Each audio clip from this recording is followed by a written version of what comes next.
Are you lonely sometimes? Yeah, I get it. Okay, I'm not talking about the kind of loneliness that's like I'm lonely for the evening or for a while in my life.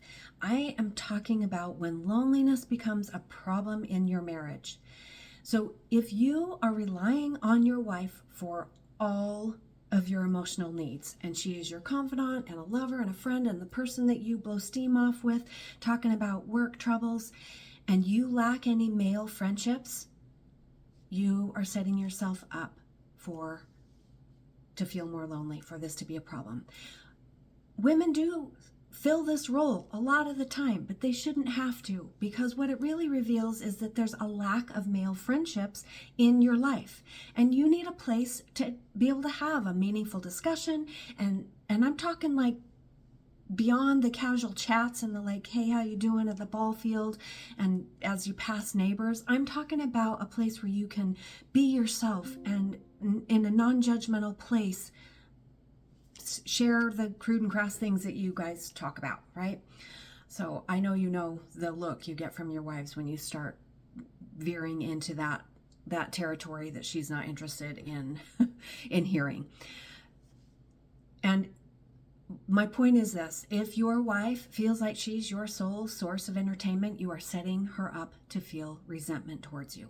And you know that's not what we're going for. If you want connection with her and you are wearing out your welcome because she feels frustrated that she's has one more responsibility to be your source of entertainment, then you are potentially causing trouble and damaging your relationship. You are lonely because you struggle to find meaningful relationships and hobbies and things outside of your relationship. Now, I'm not blaming you. I'm just bringing this to your attention, and I want to tie this to messages you got as a kid, like boys don't cry, and the only acceptable emotion is like aggressive things and anger. And with those messages, it means that you have shut down your emotions, and that loneliness stems from the lack of emotional connection with other men and the deep friendships that are really fulfilling.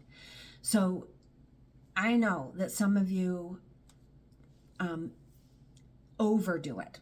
So we go on the other side of the spectrum here, where you have really time consuming hobbies, like think training for triathlons or marathon running or hunting that takes you away for long stretches. And maybe you are putting too many social things in your life. And I just want to point out that often that is a tactic to avoid what's going on at home. And so we got to work on some balance. So I'm talking about, and you know that you can have hobbies and have all these friends and still feel lonely. So I'm talking about, where do we meet in the middle? How do we have meaningful connections with other people besides your wife? And how do you maintain the relationship with her that is an appropriate one and one that she wants to fill? Because you guys have heard this, the kids grow up and then the wife complains that her husband's following her around the house all the time like a puppy dog. Like, that's for reals. That really happens. And people experience that, and it is a recipe for her to resent you. So what does it take to find friendships? Well, you gotta, shared interests are a really great way to start. But the next piece is a little bit of vulnerability.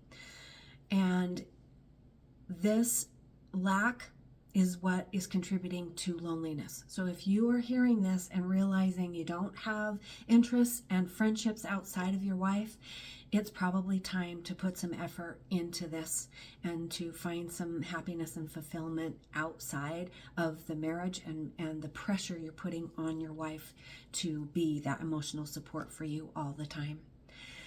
All right. Have a really great week, and we will talk to you again next time.